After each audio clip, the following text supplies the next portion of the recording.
इसकी बहुत कीमत है आज के टाइम पे। बिना इसके मरीज ना छटपटा जाता है, बिना इसके।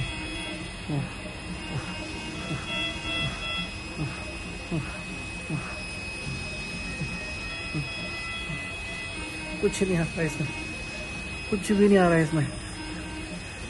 अटेंडेंट आई थी, मैंने उसको बोला एक ज़रा सा फॉल्ट उनको समझ में नहीं आ रहा है। वो क्या करते हैं, एक बॉटल होती है, उस बॉटल को फुल भर के उसके फ्लो को बढ़ा रहे हैं, इसमें पानी आ जा रहा है, वो करके चले जाते हैं। फिर उनको आवाज़ें लगाओ, आते ही नहीं है। एक एक 1.5 घंटे बाद आते हैं, तब तक मैनेज करो, पानी छिड़को, इसको लगाओ, फिर पानी भर जाएगा, फिर छिड़को, फिर इसको लगाओ।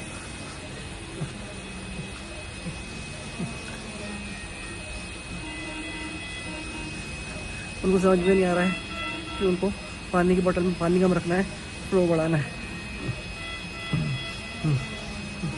और अगर किसी को बोल दो ये सुनो प्लीज़ ये कर दो, कहते हैं हाँ 1 मिनट में आ रहे हैं, आ ही नहीं रहे।